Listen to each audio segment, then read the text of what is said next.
Hey everybody, it's Darren Cheek from Ozark Mountain Lures.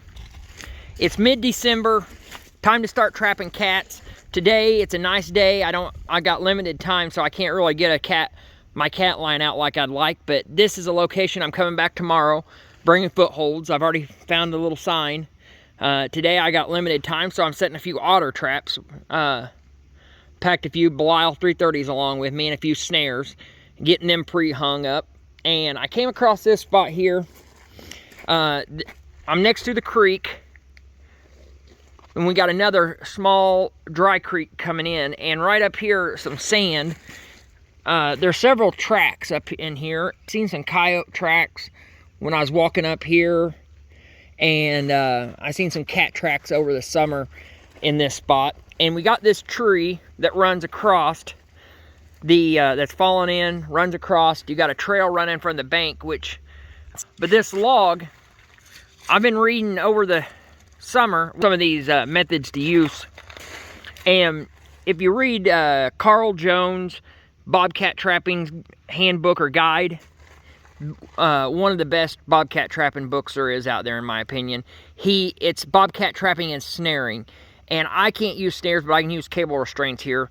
So I've come up with this spot. I seen it out of his book. I'm going to give it a try, and I thought I'd show it. It's kind of a unique set. There was some turds up here over the summer when I came through here.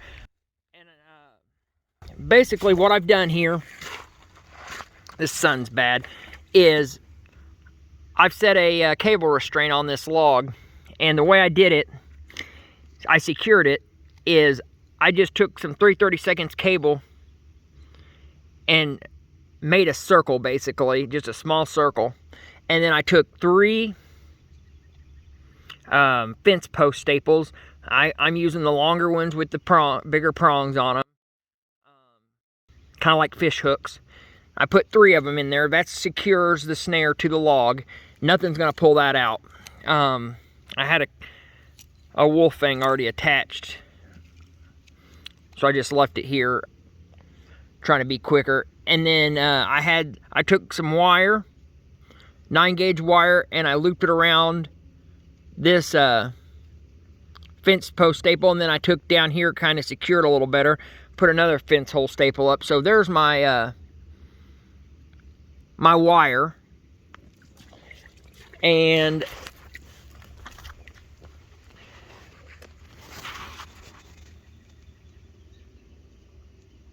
it's set at about 9 inches open, about 8 to 9 off the ground. I'd actually prefer it to be just a tad bit taller. That's probably good right there. Naturally, the cats and the fox gray fox are gonna come right down this log from this bank, and you can see there's a trail there, which I'm sure coon and everything else use. I'm gonna set that tomorrow, try to catch a cat. I've had good luck with spots like this in the past, with cats especially. So I'm gonna bring another snare with me, or a cable restraint. But you can see down at the end of that snare or cable restraint, you can see something green. That is a Tom Miranda. I think Minnesota Trapline's the one who deals with them, but Tom Miranda kill squeak. It's an electronic squeaker. I think it goes off every few minutes automatically. It's not real loud. If you don't think a coyote or a fox or a coon or an otter or bobcat, whatever predator, can't hear that faint squeak. So I'm going to put that right here on the log. Just try to take some tree bark and cover it. It's kind of off the water. If something happened to knock it down, I don't think it'd land in the water. Put a leaf over the top. And that's my electronic squeaker there. I'm going to put that there and wait to see the results. Now, I'm going to go ahead and try to shove a stick in the ground next to that snare, kind of a block down. Just, this is where you need to go. I don't think it'd matter much, but for cats, I like to block them down any chance I get, so I'm going to go ahead and do that. But we'll see how this does. I'm expecting to have big old cat here. Give it some time. I think we'll have a cat here. Then across the creek, we've got another log that's just laying flat on the ground. Those places are hot for bobcat. I've tried to figure out how to use footholds there, and I haven't come up with a good way. But if you go out and follow the cats during the snow, those type of locations, you will see every time a cat comes. If you get on a cat and follow it, you're going to see that cat, every log like that, for some reason, they get up and set on. They just sit there, and then they go on, and then the next time they come to a log down or at a good angle, they go right up it. Every time, it seems like. So when you find those, set your cable restraint on them. I'm going to be experimenting with some flagging and electronic squeakers on these logs coming up this season. Hopefully I'll have some video to show you. But we'll get some more snares out, some more otter sets out before tomorrow. While I'm talking about different methods I'm using, last year I was able, with the trapping I did do, I was lucky enough to run kind of a shorter line, and I paid a little more attention last year with my trapping than I have in the past, and I noticed I was missing cats. They were doing like Clint Locklear says. They were coming up to the set, they were staying back a little ways, they'd get their curiosity clenched, and then they were gone. And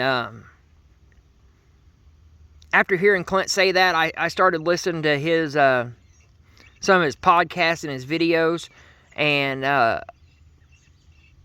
what he's talking about cat trapping, I think is exactly right. So this year I've decided to do a little critical thinking of my own trap line, and if I set one bobcat trap, it's getting to make one bobcat set, it's getting 2 traps. I'm going to set on and then a little further away, and we're going to see how that does. So tomorrow I'm going to get with it and get some sets out. Well, if we have some success here, I'll be back on video and show you how it goes. Thanks for watching.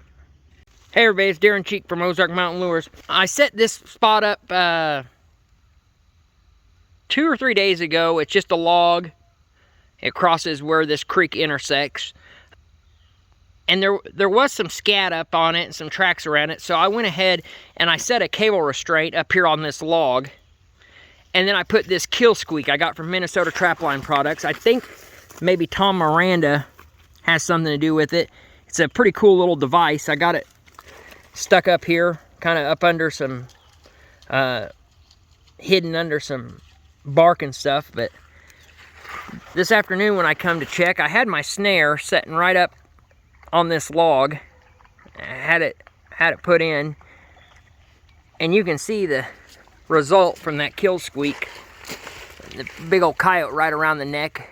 He's in a cable restraint, so he's very much alive, but pretty cool catch. Got it. I'll be buying another one of these kill squeaks. I just wanted to give a shout out to Minnesota on this one. I really like this thing. First time I ever used it, second or third night out, got a nice coyote with it. It works. Hey everybody, it's Darren Cheek from Ozark Mountain Lures. So, I just checked this trap. It's been in about a week. It's actually a snare I set on video. I've been driving by it after I get off work every night. Nothing's happened.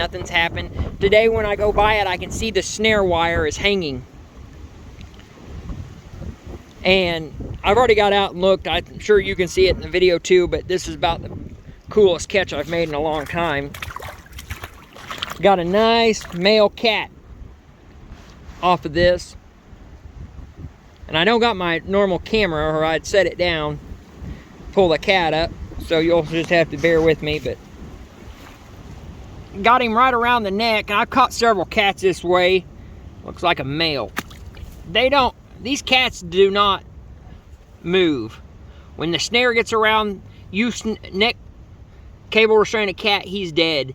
And this cat don't even look like I look like I could almost reset. I can see a nice kink in that cable, but up there, but I wouldn't be surprised I can't reset this without replacing the snare. But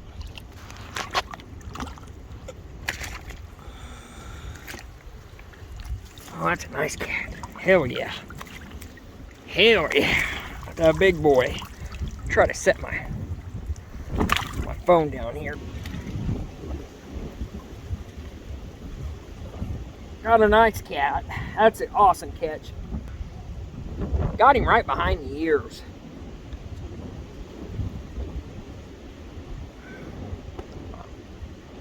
Comes up a little ways, but well, I'll probably have to cut that off and reset my snare, but quick. All I have to do now, I think I got a snare in the truck, an extra snare in the truck, and basically all I got to do is unleash that, pull the snare off, put a new one in and crimp it down, and I'm ready to go again. And another cool thing about this is after the season's over, all you got to do is pull that down out of the way, and you're ready to go again next year. You don't even have to do anything different. So we will get that taken care of, and I'll get down and check some more traps. Hopefully I'll have a coyote on this property. I've set it for a week now, and this is the first cat I've taken. I'm more predator trapping. It's still early in the season. Too early to be catching these cats. But like I said, I don't have much time to set traps like full-time guys do. So I take every opportunity to catch them. One thing about this location is this creek goes through, and I've got an otter trap today with me. I'm going to set it in here. I'm going to leave these traps in about another few days, but I'm going to set an otter trap right up by the road that I can check on my way to work. And this little creek, promise you, will have an otter come down it. As long as you let it set there, the leaves have fallen and hopefully won't clog it up too bad. But got an awesome catch, nice cat. Pretty nice day out, makes my day. And I'll talk to you later.